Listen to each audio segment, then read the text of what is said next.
comunicadores prestos a servirte con pasión, porque usted se lo merece.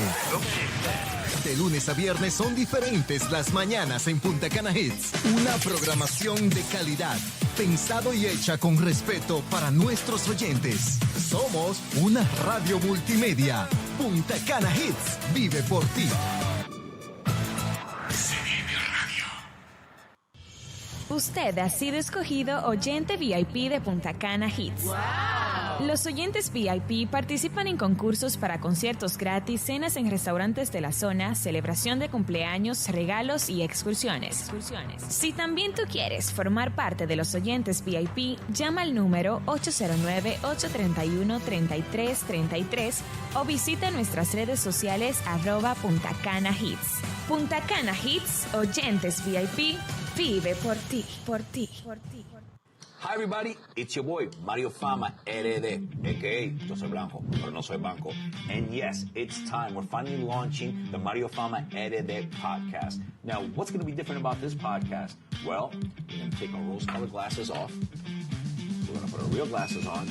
And we're going to talk about the hard-hitting subjects that nobody talks about being an expat here in the Dominican Republic and in Latin America in general. We're going to talk about law. We're going to talk about business. We're going to talk about lifestyles, and everything the Dominican Republic has to offer. The good, the bad, the ugly. Kind of like the Clint Eastwood Spaghetti Western, but here in the Dominican Republic.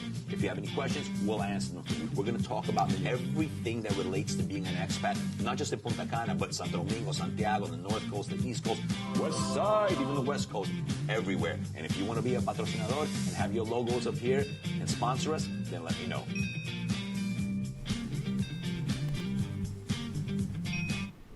Hi, everybody, and welcome back to the Mario Fama RD show, your expat guide to the Dominican Republic. And before we get started today, because we have an exciting show, I just want to give a big shout out and thank you to our sponsors here in the show that have been with us since we started. First one's off is Naco Cochones right here. They have offices here, well, showrooms here in Punta Cana and in Naco, Santo Domingo. Then we also have, here we go, Samana Group, largest landholder in the Samana Peninsula. Amazing designs. They're just doing some really, really big things in Samana. So they are Samana. And then Gold Reef Properties here in Punta Cana and also in Playa Nueva Romana. If you don't know about Playa Nueva Romana, you should check it out. Oceans 4 golf course, amazing. So tons of great projects, and they've been sponsoring us. So thank you very much. So welcome, guys, and here we are today. And I have some very, very special guests. You guys want to introduce yourselves? Of course. Thanks for having us. Nadia and John with Dominican Home. We're from Canada. We've been here for almost 2 years. Welcome. Thanks you. Thanks for having us, Mario. And then we also have the wonderful... Hi, I'm Candy Cash, originally from North Carolina. I am with CJ Cash Allen Real Estate Group. I'm also a Florida broker, and I have been in Bavaros since 2014 and been in business since 2019. Awesome. Super awesome. So today we have a special episode that we're going to talk about basically about the proposed licensing. I have a lot to share with you guys that are in the brokerage community. This really pertains a lot to us and to those of you that are buyers that want to know what's going on here, because we hear this all the time in social media. There's no licensing in the Dominican Republic. There's no licensing. Well, we've got the good and we got the bad scoop on that. But first of all, I want to start off with you guys and just ask you, what made you come here to the Dominican Republic? I'll take this over. So for us, so we come from Canada. I grew up in Canada. Loved it there. For me, I was looking for a little bit different lifestyle for my family, different way of life, and we love the culture here. Obviously, the climate. I do love the winter a little bit, but obviously I could do without it. We'll save it for skiing. Exactly, and definitely came here for the driving. I'm just joking. That was a good one. That's great. And Candy? Well, what first brought me here, I worked in timeshare in another island, the beautiful island of Jamaica, and won a free trip. And then the next year in 2014, I came over and worked, and I saw what was going on real estate-wise, so I knew that was one of my... I saw what was going on then, 10 years ago, so I knew that I wanted to set up shop here, a lot of development, opportunities. So that's what brought me back to Punta Cana in 2019 to set up shop. and that's when we met right before it all started, before all the companies from Santo Domingo came in here. It was like the end of the wild, wild west, and all of a sudden it was just like, oh my, we are going to be modern here in Punta Cana, and that's when it started. It's hard to imagine. The changes must have been so fast. In the last 2 years, we've seen it go so quickly. And myself, because when I first started coming here, being in real estate for 30 years in New York, I used to ask people, how is real estate in the Dominican Republic? And people are like, oh, it's stressful, there's no regulation. When I thought about it, and I mean, now that I'm in it, and I have no hair, I understand. But before, I couldn't understand because I'm coming from a system where there's regulation, there's licensing, and I couldn't imagine, not being able to get my commission, or having an agent steal a commission. There's things that happen here every day. I couldn't imagine that before. And then when I started seeing it here in Punta Cana, because my ex-wife, before we split up, worked for Plusval for a couple of months. And when I realized, oh, wow, there's organization here, there's stuff going on. Wait, okay, this is what I do. I was getting separated, and I said, I don't want to go back to the cold. A lot of it has to do with the cold, because I find that people, and especially even Dominicans here, if you guys notice, right? If they're in South Florida, they're chilling. They're like, yeah, man, we're good here. We got jet skis, we got everything. The people from the Northeast, going from I would say probably from Philly going up all the way into Canada, it's just the number one thing is the weather and the lifestyle that warm weather brings you. So I think that's what brings a lot of us here. Absolutely. So the mental health aspect of the weather is huge. I mean, the seasonal affective disorder in Canada is massive, and once the winter hits, it lasts for 6 months, and it's cold. Unless you're, a ski bunny, you're not going to get the exercise, you're not going to get the exposure, and it's tough. When spring comes, you feel like a survivor.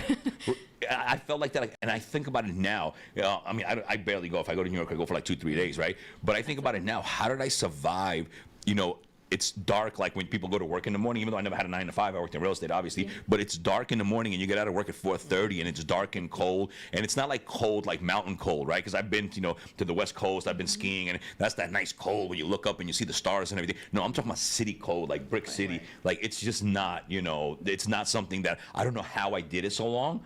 And now I can never go back. Even if I moved on from here, I would move on to Panama, moved on to Florida. I would move somewhere where it's warm. I can never, my complete system has just gone. I don't want to know anything about the cold. And see, it's different for me because coming from previously working in timeshare in Jamaica and then moving to Florida, but the lifestyle that I had in 14 when I first came to DR was, I love the fact that we had delivery service and just the ease of the lifestyle. I'm like, man, this is a permanent vacation.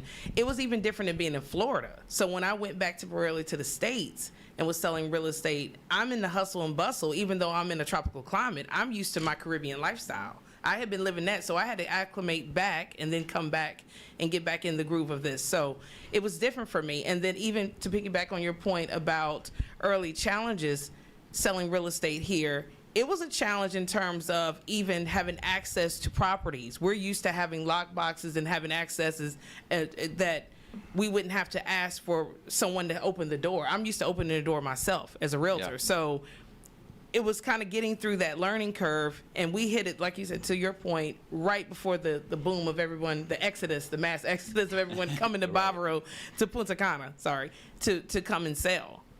Right, and that's what it was. It was the change of learning how to deal with it here. But me personally, I could never go back to being in the cold because it's just not. it's just not part of my system any longer. No. Just thinking about it, there's just no way. Unless I'm going skiing. That's why I like to ski. I like to be on top of a big mountain. But besides that, I'm done.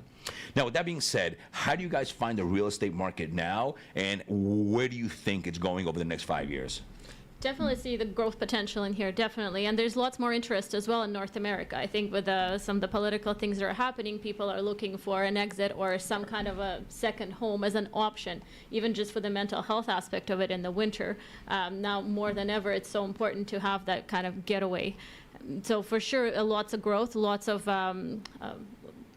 I really think one of the biggest reasons we came here is it's a perfect blend for us anyways, that regulation and opportunity. I think there's that perfect amount of regulation and opportunity which really gave it the growth. And obviously for investors, for foreign investors, the rules and regulations are very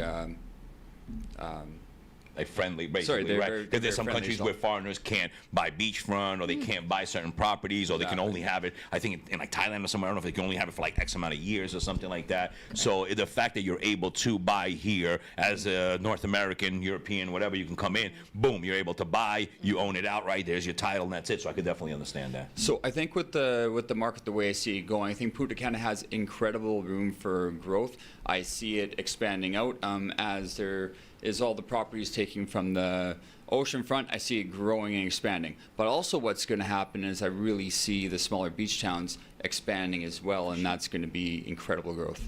I agree. I think some people, they're not necessarily looking to be in downtown Punta Cana, in prime Punta Cana, like the city / everything, going not only all over the country, but I think even going further up, I have a project there that I went to look at, Reserva de Nisibon, right? And this is like gated thing on a hill, and you look into the ocean, you cross the street, then this part like the Lavacama beach going, and some people are just looking for that. They want to be like half an hour, 40 minutes away from where all of, all the main stuff is, but they kind of want that, that hamaca, what do you call it, hammock, swinging, and not necessarily too urbanized. And I think that's what a lot of people, like when you look at the clients that are looking for the North Coast, for Las Terrenas, for Sausoa, Cabarete, that's what they're looking for. You hear that often in the groups, like, dude, we want a good economy, but we don't want it to grow. It's like, well, I want to go left and I want to go right, right? Because it's hard. It's hard to have a good economy, not grow, but also have that, what do you call it, beachfront, I'm walking around barefoot feel, Exactly. Yeah, and that has a point into what we deal with a lot too. Is people want, we want an Airbnb rental, we want it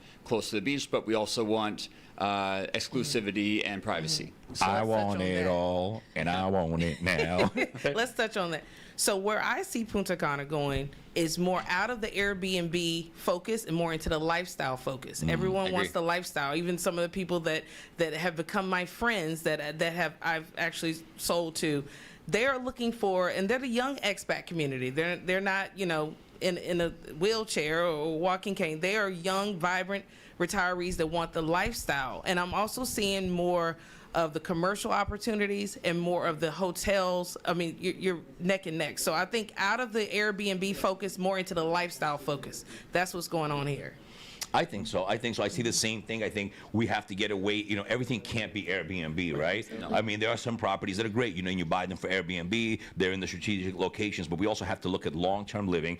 And with the trade-free zone coming here from Grupo Punta Cana and all these different art district and things like that, there's a lot that's going to be coming here. So I think we also have to focus on living here, not just vacationing. It's a place where people are going to permanently live, kind of like a third city. Absolutely. I totally agree, and that's totally going to make the economy and the retail outlets and all the stores, and it's going to benefit everything as a whole. I definitely agree with that. Now, with that being said, what do you feel are the challenges that you've seen and that you've experienced as a real estate agent, broker, and just doing business here in real estate? Generally, for us, it's communication. Absolutely. And not necessarily as language Spanish versus English either. It's the communication style and the expectations. The North Americans are very like ... and we need everything done yesterday. Where here, people a little are bit more manana, relaxed. a little bit more relaxed. Yeah. Getting things done, you want to be completely clear in your communication and double check and then check again and make sure everything is, because what I find is when we communicate and to get something completed, it wasn't quite that way. So that would be one of the biggest challenges here. Yeah. And you, Candy? Challenges, I would say communication, definitely. You're dealing with different cultures, different people's way of doing business, and because of the lack of regulation, we have, you're dealing with all different types of personalities, nationalities, and also understanding how to, I think selling real estate here actually has to do with also living here and understanding the culture and the lifestyle of where you live. So many times I've seen brokers come from the United States. I'm sure Mario has seen it as well. Where we come down, it seems easy because, again, your first thought is, everyone can do it, but everyone can't do it. And it's a lot of things that you don't know about here that you have to live it and breathe it to understand it. And dealing, like you said, with the communication and we're dealing with sellers and developers and even our clients that are coming from our home countries. Definitely. I definitely agree with that. One of my biggest issues, and I'm East European and I'm from New York City. So what does that mean? I double, triple communicate. You will know why, when, where, what color, what it smells like, what was my motivation since I was 5 years old. And then you come here and everybody's just like, and you're just like, what? Like pulling teeth. Which also leads me to now, because this show, I want to kind of address a lot of things when it comes to the brokerage community, us, the expats. Everybody that knows me knows that I am very pro-expat. I don't know how I got into this, but I'm just outspoken, and maybe I'm a little bit cuckoo in the Cocoa Puffs, but somebody's got to speak up for us. Why? Because I come from New York City, and I come from a place where it doesn't matter if you're from Dominican Republic, Colombia, Russia, Italy, Thailand. You've got your people, and you have people that advocate for you. And I think that one of the biggest things that I've seen here, not just here, I say here because this is where I'm at and this is where I do the show, but I see it throughout most of Latin America. I've seen the difference. I can say I don't have enough experience, but I've seen a little difference in Panama City. I have seen this a little bit different, right? So I have, points of where I can compare. But in general, in Latin America, we come here, we invest, we open up businesses, we invest in the country, taxes and everything, and we just don't have representation. Now, where I'm going with this, a lot of you guys, I'm not sure if you guys are aware, we talk about MLS, right? There is an MLS here, and they don't even realize they're an MLS.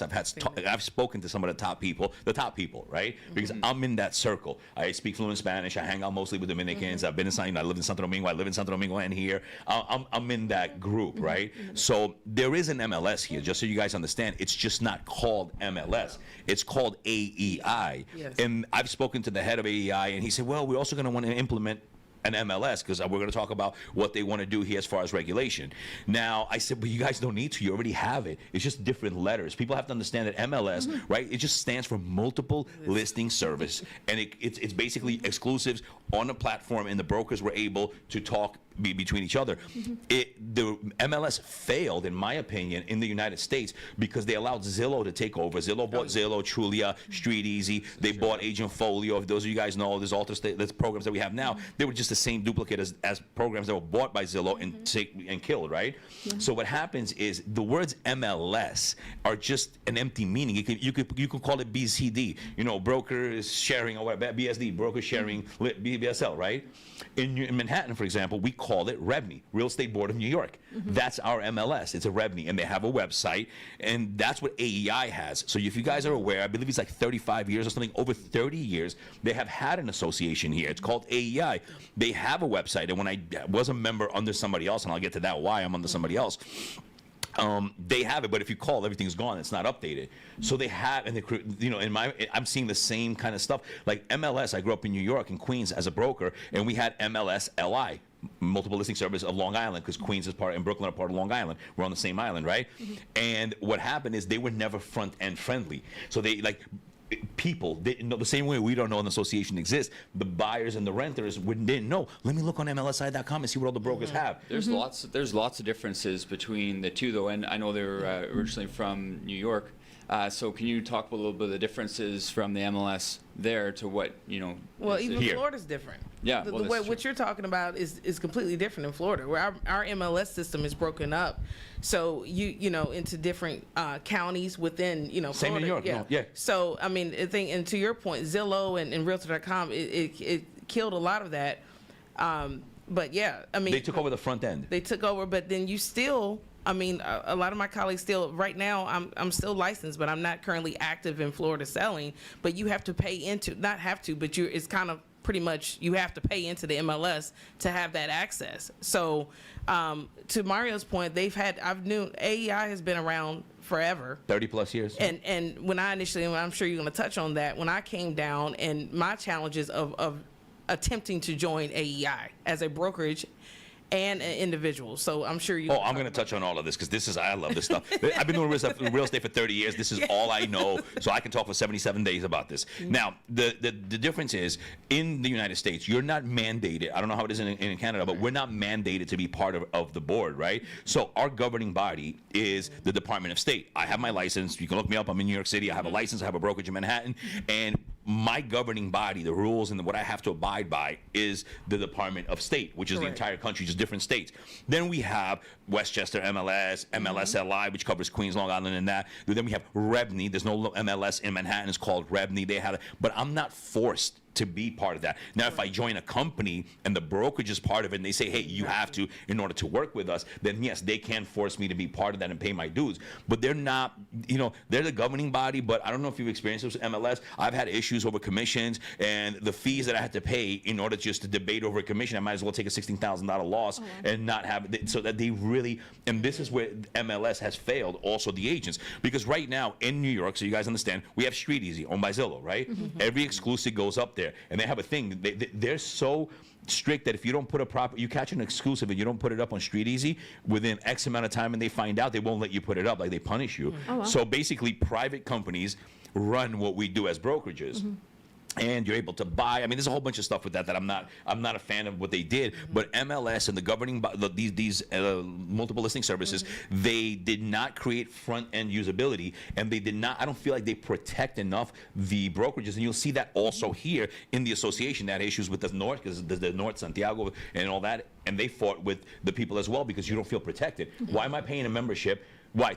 I no longer need you to tell, because I'm a broker in New York. I go on Street Easy and I see what you have. Hey, how you doing? Do you have that apartment at 133 Willow Street or whatever available? Yes. Okay, cool. How much are you paying out? And it's 50-50. Okay, great. And if I know you're part of Revenue, I can see that you're going to pay 50-50 because they have their own rules. MLS has different rules. Yeah.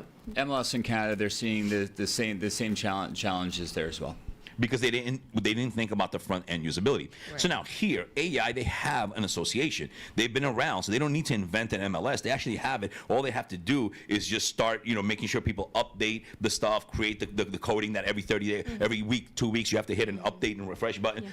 That's all in the coding of the website, right? Now, touching back on what you said, the reason why my fellow Expatagonians from Sosúa, Cabarete, Las Terrenas, Punta Cana, Santo Domingo, Santiago, Valladolid don't know about the association is because, in putting it in plain French, we're not welcome. And I'm going to be 110% brutally honest. There's no other way. They want you to be a permanent resident in this country. They want you to be a permanent resident, right? But also, another thing that you guys have to understand, I know a lot of people here work in real estate and they might work informally because as an independent contractor, it's almost like you're getting a referral commission, right?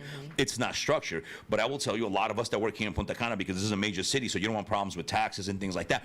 I have an SRL for 5 years. Under an SRL, you are legally allowed to register it and work as a broker. I am registered as a broker with the Puestos Internos. I pay taxes here. I pay more money here than I pay in 5 in the United States because of the way the tax system works. We pay 18% tax on commissions. So we are legally allowed to do this. Now, we're legally allowed to operate it. When I go to the supermarket, when I go get clothes or whatever, I use my comprobante fiscal. And if it's B101, I get the credit on that. So we're all allowed to do that, but we're not legally allowed. Well, not legally, because it has nothing to do with the law. It's internal for them. We're not allowed and we're not welcome to be part of the association. And it's created a divide between the expat community and the locals.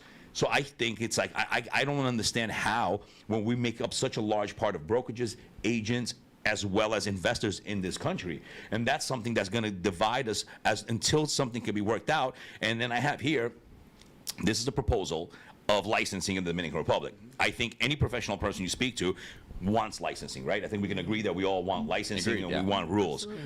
And I tell people this, if you're a broker, it affects you a lot more than it does the buyer. And I'll tell you why. Because you as a buyer, you run into me, you run into one of us, you're going to run into a great agent, we're going to help you. Me, as a broker owner, I've had people who went, grabbed the commission from a developer, ran, and now what do I have to do? I have to take them to court for the next 5 years to get $5,000, $3,000 that they stole from me, might have.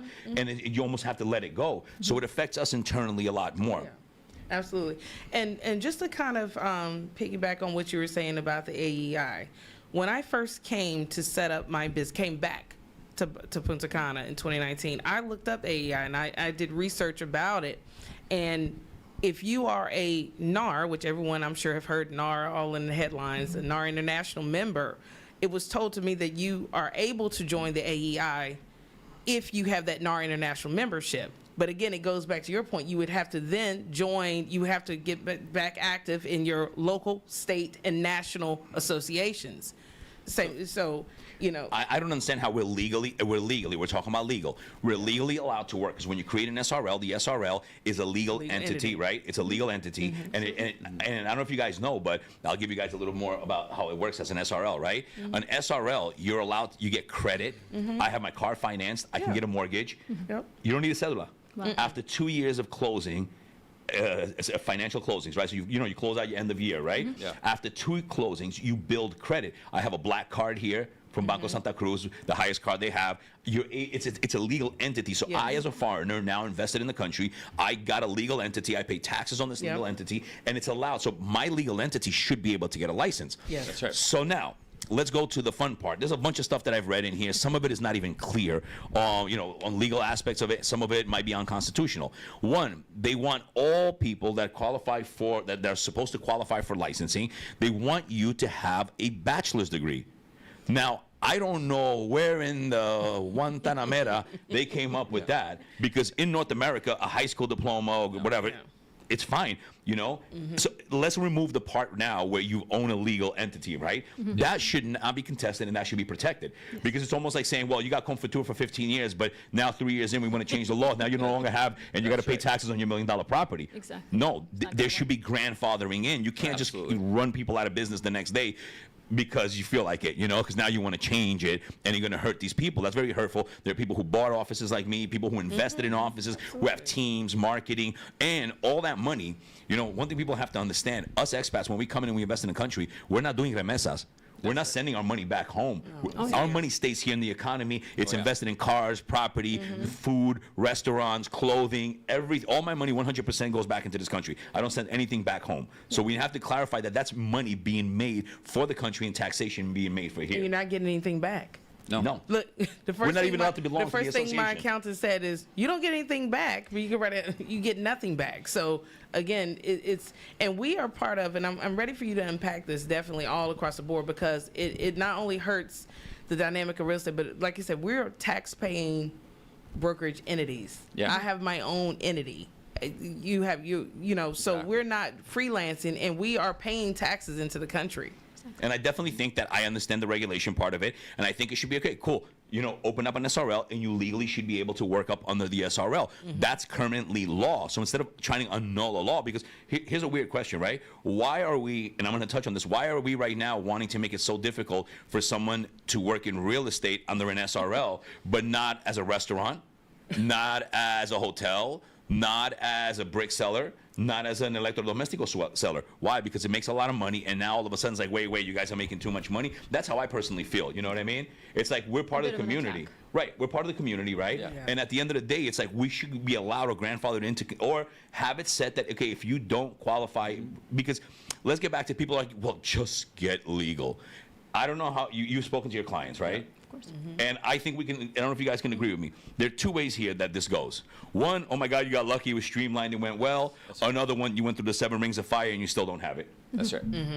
So based on this, I know you're going to get to it, but it seems to me like what they're doing is creating a lot of hurdles to avoid the people that have been doing it to do it.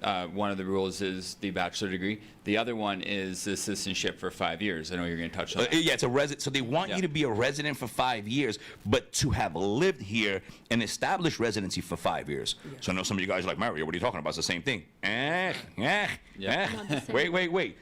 There are ways, creative ways here that people get residency where if you have a business abroad and you open up an SRL here, we go back to the SRL, now all of a sudden it's legal, you're able to actually get a permanent residency because you linked it as a sucursal, like as an extension of your business that's already been established for 5 years in the States. So there's workarounds here for creative attorneys that do that, right? So what happens is, in theory, you can get a permanent residency but not be able to establish the 5 years that you've lived here because you don't have a lease. So that opens up the door to things that we don't want to happen, right? We should be able to do everything legally straight, and that's the way that it should be done. So that opens up a completely different door because you can get permanent residency without 5 years here. Absolutely. And that, a lot of my timeshare colleagues actually did that. And when I first came to Punta Cana, I came without, because it was sort of like how real estate is now. You could come and you could work without the work visa, without the work permit. I had one in Jamaica, but I first came my first 3 months in Punta Cana. It wasn't regulated, and then they started cracking down. They wanted everyone to become, get your cedula. That's what they wanted. So it goes back to your point, creating that now. I mean, how do you start over? You can't start over. No. I mean, at this point. I mean, if you think about this, okay, you have to be a 5, and you know where the 5-year comes from? It comes from the association. This is back to the reason why we could be here selling real estate, we could be successful, paying our taxes, but we can't sit at the same table. And I have video photos, and I put it up. They invited me to speak at the East, because there's the Eastern Association here. I've sat there and I've spoken to them. I've spoken to the person in charge of here at events. I've spoken to the head of this, and I'm disappointed. I want to say the word is disappointed, and kind of heard that their main thing once you start, because obviously you can tell I talk a lot. And I really get to the point with things, right? They're just like, well, it doesn't really affect us.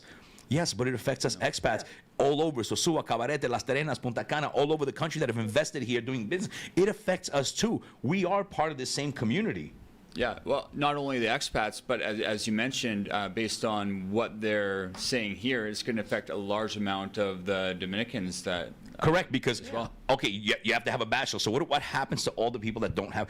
I see it as excluding the foreigners, right, that are working here legally under an SRL, right? That should not be touched with. That should be allowed, because it is, if I'm able to open up an SRL now and open up a hotel and sell this and sell that, and I've been doing it legally as a real estate, why are you taking that entity's right? Because an SRL is a Dominican entity, and you're taking that entity's right away. Then you talk about the bachelor exclusion. Okay, you have the bachelor exclusion, so now, and especially people coming from the United States and Canada and Europe, okay, let's say that they do get their permanent residency, and they spend 5 years waiting to work in real estate. Yeah. Okay, I'm at 3.7 years and waiting. Okay, so we do that, right? But now I don't have a bachelor's, and it's very common nowadays in the world that people are seeing that there is no benefit in the United States. People are seeing there's no benefit to a bachelor's. You get into debt. Now I have a whole lot of money, and people are taking courses and they're learning things, or they might have done vocational studies. They might have learned how to be an electrician. They might have learned how to be a surveyor or something like that, and they don't have a bachelor's, but they're trained. There's no direct correlation anywhere in the world, because look,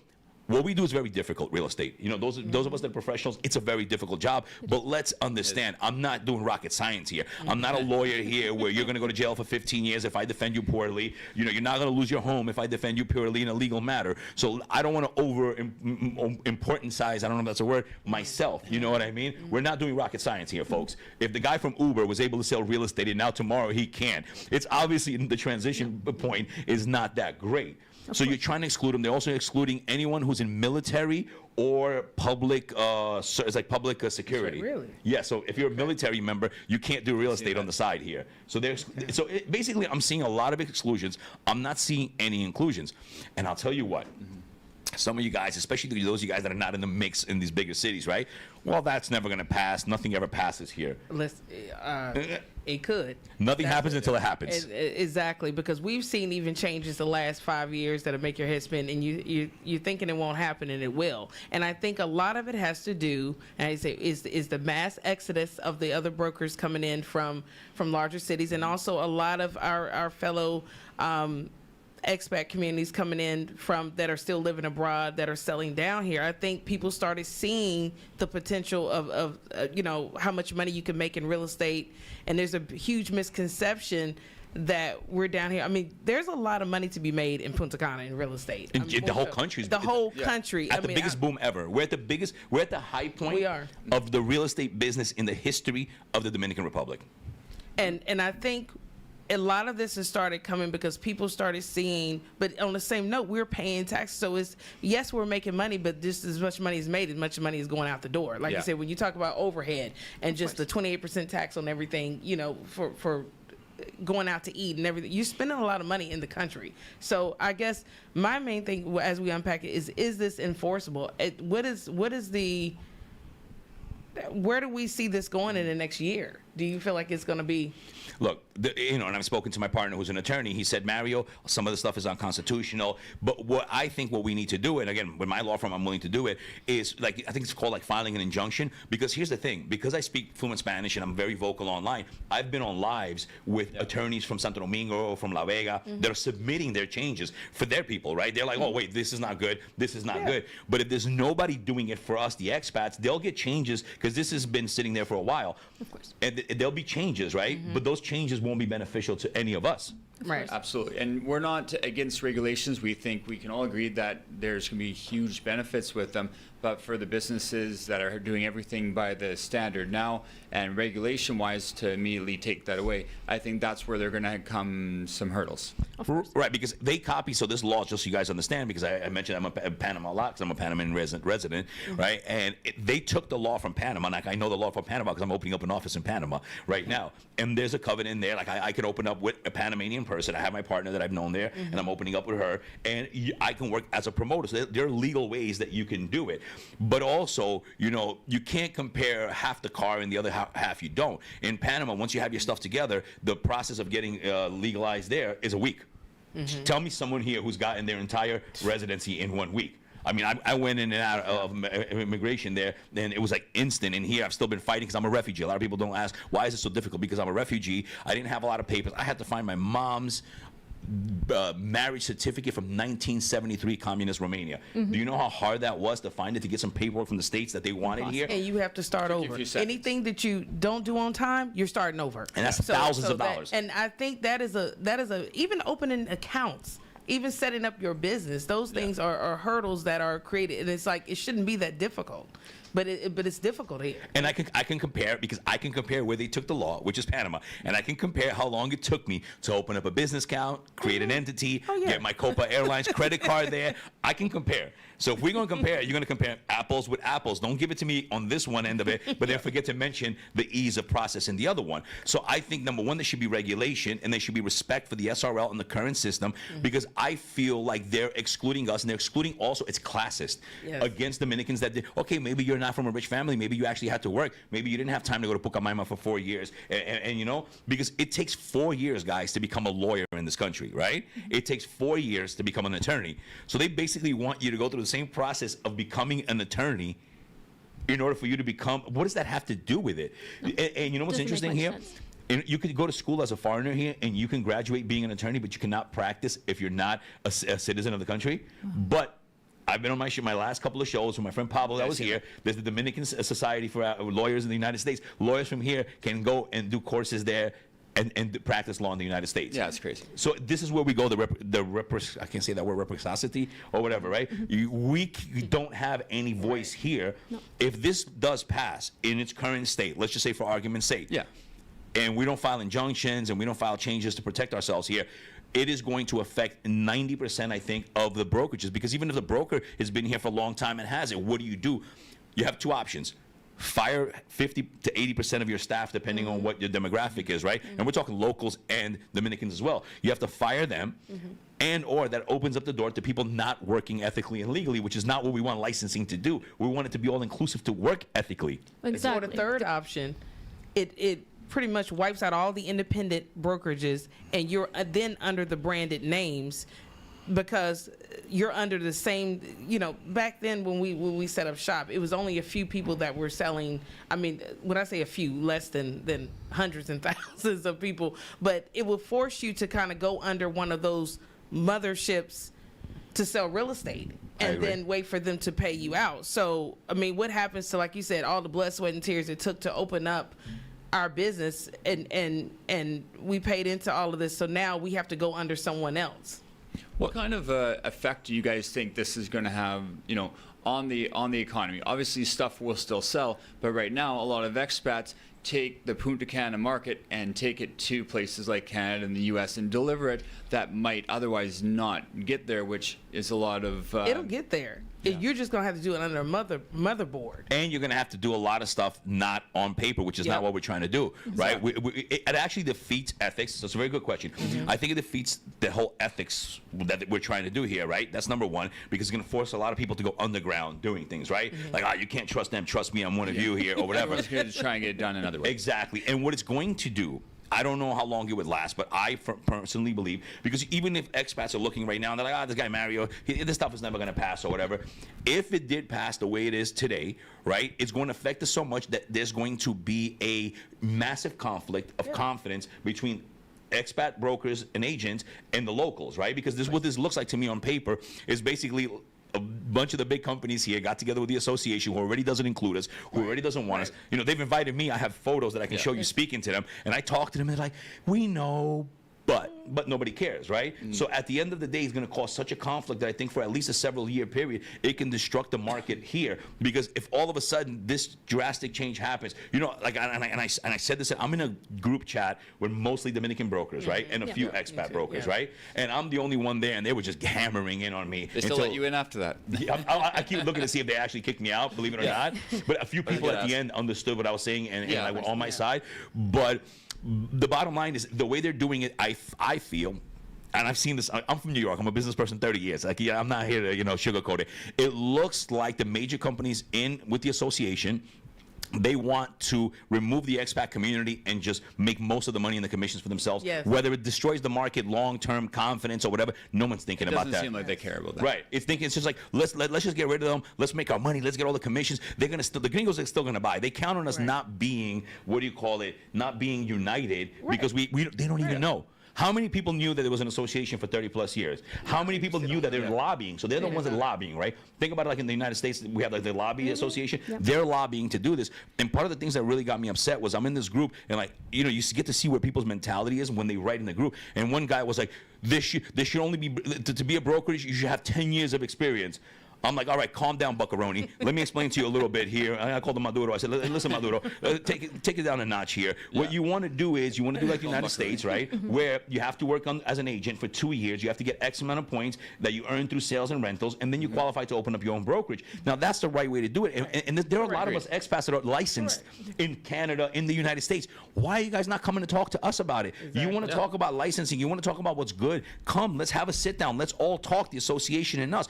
But if your stance is you don't count, even though you're here for years, paying taxes, established, selling tons of property, and you don't count, only we count. The process is not the issue because I think a process would be beneficial, and if there's one that's fair and beneficial to everybody, we're all for it. They think we have an unfair advantage. Think about it. Yeah.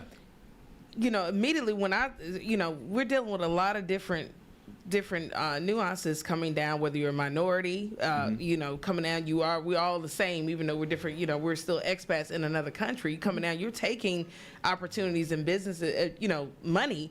So they're looking at it like, we need to regulate this because we need to force them to kind of come under us. There's a lot of Dominican-based brokerages, not just the big names that we see all over the U.S. and Canada, that we're in competition with them. Like you take one sale, $200K, that's taking food out of their mouth. They don't want to keep, so they're looking at it like if they can get the developers on board and sellers on, then they can run us out. Let's come up with a way that everyone can do it properly, and we're going to have the best outcome for the clients, because that's what it's really about. That's what it's about. I think the only way is that if we unfortunately or unfortunately, I know what the word is we have to create our own brokerage, so like not a brokerage, but our own association, or at least like a voice with legal backup to be able to first get accepted by them to sit at the table. Because it's an interesting thing. So I'm in this group, and one of the people who's a high-ranking member of the association, I got into it with this person, right? And this person was like, well,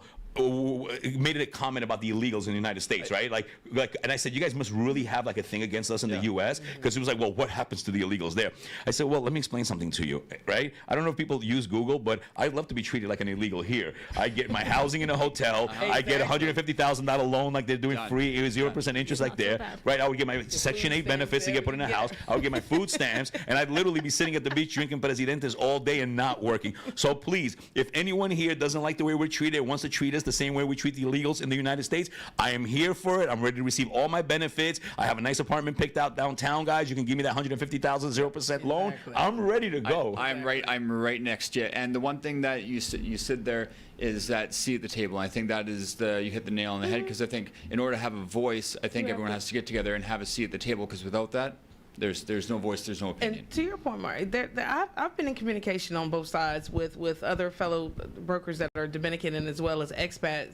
And it's interesting what you said about us forging some sort of association where we band together, and maybe new relationships will be formed after this, where we can definitely have a stronger front to go about this, because it's very real, and I can see it happening just because of what's been going on the last few years, 5 years in Punta Cana, in DR period, in real estate, with outside brokers coming in from the United States and Canada and people that are not based here.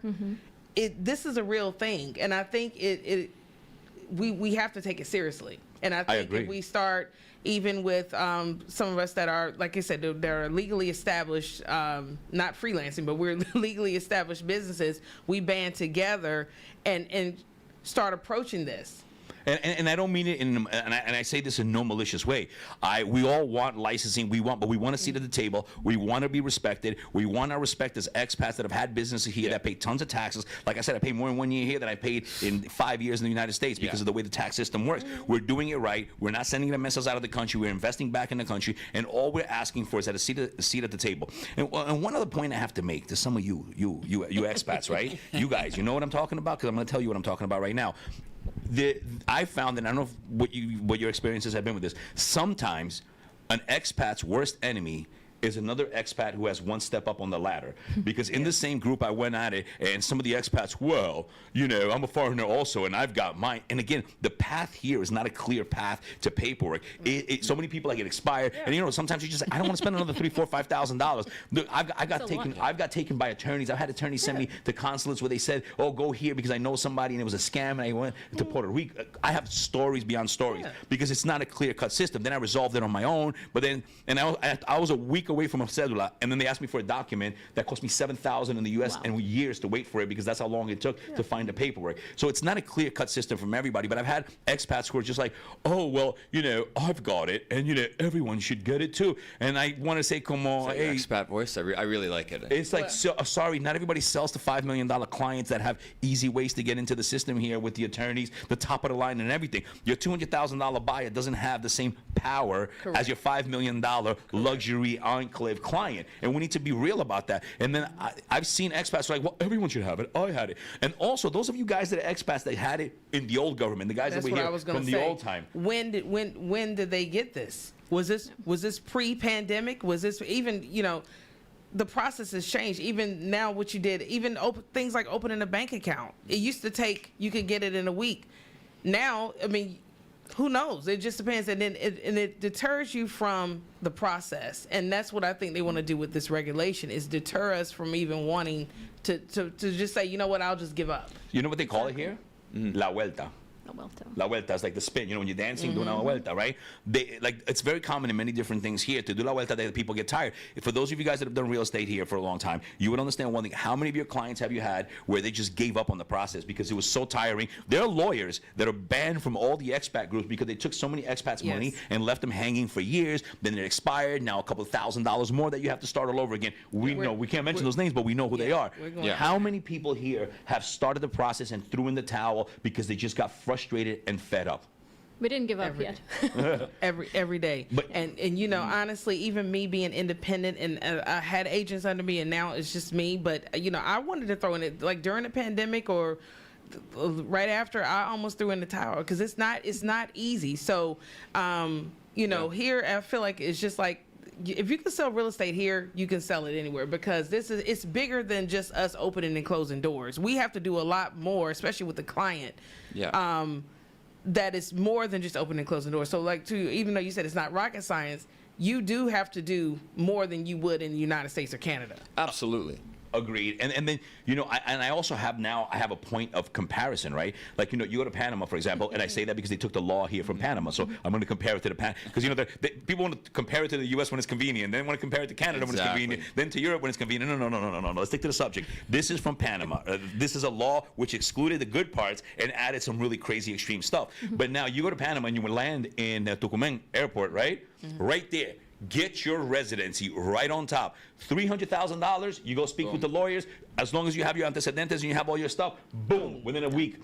You stay for a week in Panama, the lawyer works it out, and you get residency. There's a clear path to permanent, and that's permanent residency. And if you don't qualify for that through a business, you get a 6-month, then a 2-year, then you get your 5-year after that. And I think 5 years into the permanent, you might be able to get citizenship there, if I'm not mistaken. Alex, I'm gonna have to ask you that, Alex. But anyway, that's, I think, so you can't compare places. You can't take legislation from a place where they have clear cut. I went to the bank, I did this, I opened up an account, there was no inventando vaina y nada de eso. Everything was straight up. So again, if the the system was like that. You know, it's not fair to judge people that come here and they're trying to, you know, we in the expat groups all the time, we're like, how do I open up a bank account? They told me this. I had a lady, just so you guys understand how crazy it is. I'm going to tell you a crazy story right now, right? I'm not going to name the bank, but it's because I don't want to get sued, but it's a big bank, right? I work with one of my banks, right?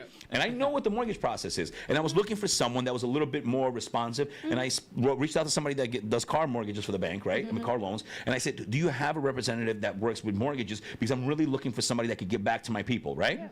Puts me in contact with somebody. I called this person up and I said, we're talking, and we're going back and forth. And I said, what are the, you know, how do you work? What is your requirements for a mortgage? Now, I already know, but I'm going to test you because I want to see what's going on. She says, a foreigner has to have a Dominican on the mortgage with him to be able to get a mortgage in this country. I said, okay, thank you very much, and we will never be speaking again. This is how widely that can vary in this country, where we all know that you don't need anybody. And that's one of the biggest ways people get stuff out here. I have clients from the law firm end of it. They're like, yes, my boyfriend said that he has to be on the mortgage and on the title with me. No. And this person from one of the top banks in this country, told me that that's the requirement. So when we can't even get clear requirements on anything here, that's right. How can we be penalized for this stuff? How can we say, well, you should know? And these are also issues that foreign investors having when they go in, they're seeing this stuff and they're like, okay, well, maybe I'll just not. Well, that goes back. Issues. That's a deterrent for the country because, again, and honestly, I think the country should look at us as ambassadors that will be able to help the expat community that are investing. Because a lot of people, I'm telling you, even with that mortgage process, and I'm not going to name the bank either, but I've had people that I have, because I have a representative as well, they won't even call them back. Yep. These people they won't even call them back. And to see, I stay in my lane. I'm not a mortgage broker. I don't know. I know general information, but I'm very, very, sensitive to that. So I don't speak about things that I don't know. So I'll give general information, but, if I pass the ball to you and you drop it, do you want this person to it's not user friendly, and I think that's going to deter a lot of people from investing in DR. But especially if they do away with some of us expat brokerages that are independent, we do a lot of education. I educate my client. That aspect is massive. And they have to find, but Wait. Yeah. Be careful with that, because they're going to ask us for a teaching degree to get a license after this. I'm sorry, are you a certified teacher to teach? Oh, damn, I almost had it, man. Damn, they got me again. Okay, yeah, let me not bring that up. But I'm just saying that is why you need people that are diverse, that are coming from your home countries, yes, that are doing business here, boots on the ground, that can give you that real perspective of what's going on, not from the outside looking in. Because they also understand where you're coming from. So I think we've been through the process. We know your pain. But sometimes it backfires, because I've had clients that didn't go through me and they went through someone. I said, I'm your advocate. I should be your advocate in this country, and I think that you need. They need us here. They need us here, but. I mean, I guess they may say, well, we'll keep you here, but you're going to be under a mothership. You're going to have to join one of these other mothership brokerages and then get paid out and let them pay you out. And I'll explain something to you guys. So I am, in my Ralph Cramden voice, I am the man from the future. I like that one. And I'll tell you what's going on, because I saw this happen in New York, right? And I don't know if in Canada it happened with you guys, right? Yeah. When I used to manage Marone Properties, you guys can look me up. I managed Marone Properties. I had like 100-something agents below me. I used to work in the East Village office there. And what happened at that time, 2011, 10, 11, going back before like the 13 year, right? 2013 and before. Manhattan itself used to have tons of small companies like mine, 100 people, 50 people, 40 people. What happened? My company sold to City Habitats. Now, City Habitats, Corcoran, and I think maybe Element is owned by NRT also. So these big corporations, what they do is they buy up the places, and then they decided at one point, after my company was sold to City, they closed City. Now they just kept Corcoran, right? So it's consolidated so much that you have a few major companies in Manhattan that run the entire Manhattan market, and obviously they have outposts in Brooklyn and Queens, right? It's becoming like that. Unless you're an old broker that maybe you have an account with a landlord that has 20 buildings, and he's an older guy and you're an older guy, and then when he passes away and passes it to his son, he'll pass it to one of the big firms or whatever.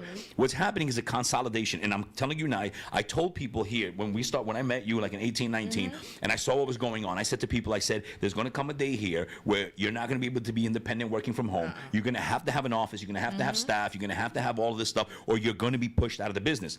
And I see that now. Remember, I said it today on this show here, and it's recorded so you guys know. I'm going to tell you, 5 to 7 years, but I think it's less than 7. 5 to 7 years, the majority of business in the Dominican Republic is going to be done by major corporations. You guys that are out there in the outer towns, I call it, Sosúa, Cabarete, Las Ternas, you guys might not know, there are companies here with offices in multiple cities in the Dominican Republic that have over 200 agents per company. One has like 240, one has like 150. These people keep growing and they keep bringing these people in. So as we're going to be excluded and whoever's left is going to be absorbed in there, I mean, it's just the law of what do you call capitalism, right? Of course. They're going to absorb all of the small, and you and your 5 people are not going to be able to last, because how can you last in a company where there are 200 people and each person spends $500, $600, $700 a month in marketing? When you add that up plus the company's marketing, right?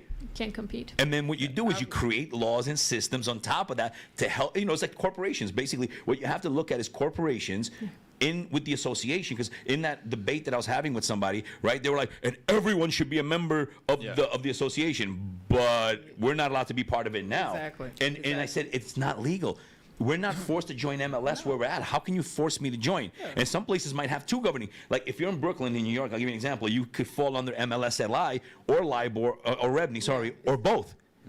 So how can you force me to be under one of them? It's just creating more paths to exclusion so the bigger companies can absorb us. And that's what's going to happen here. Remember I said it. And the next, because they're seeing like, wait a minute, all these new projects coming here. Wait.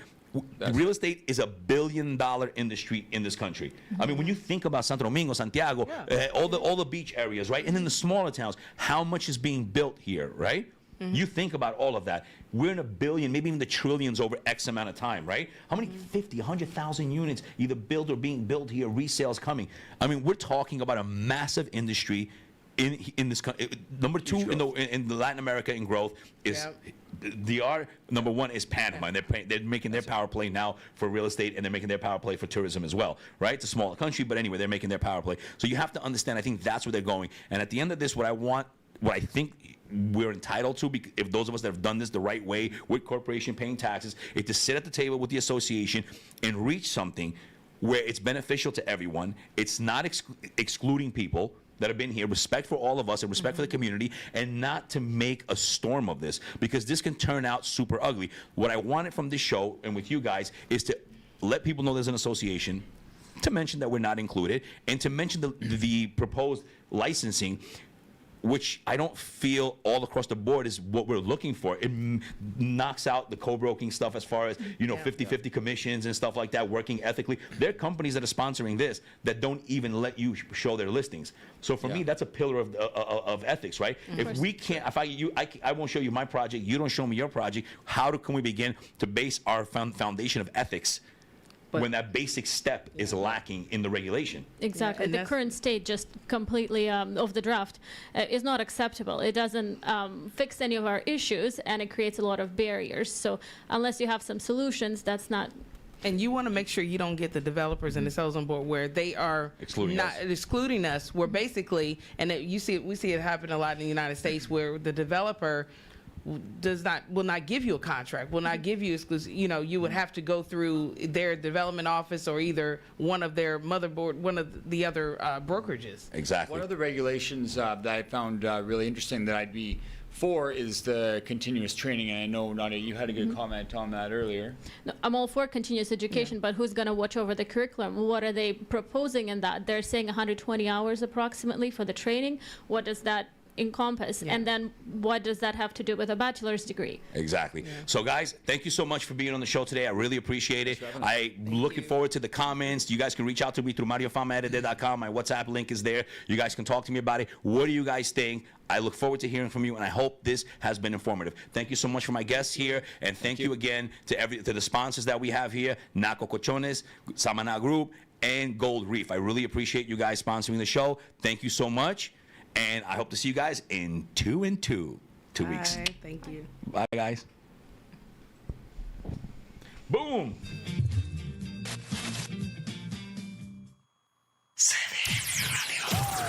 Punta Cana Hits es la radio que más ha crecido en el este de la República Dominicana. Y lo que falta.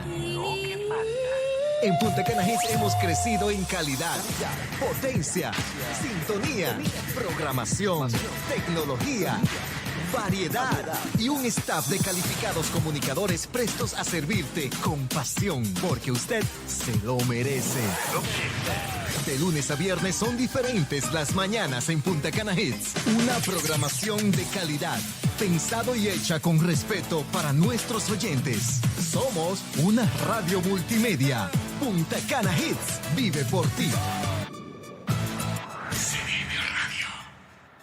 Hi everybody, it's your boy Mario Fama RD, aka yo soy blanco, pero no soy banco. And yes, it's time. We're finally launching the Mario Fama RD podcast. Now, what's going to be different about this podcast? Well, we're going to take our rose-colored glasses off. We're going to put our real glasses on. And we're going to talk about the hard-hitting subjects that nobody talks about being an expat here in the Dominican Republic and in Latin America in general. We're going to talk about law. We're going to talk about business. We're going to talk about lifestyles, and everything the Dominican Republic has to offer. The good, the bad, the ugly. Kind of like the Clint Eastwood Spaghetti Western, but here in the Dominican Republic. If you have any questions, we'll answer them for you. We're going to talk about everything that relates to being an expat, not just in Punta Cana, but Santo Domingo, Santiago, the North Coast, the East Coast, West Side, even the West Coast. Everywhere. And if you want to be a patrocinador and have your logos up here and sponsor us, then let me know.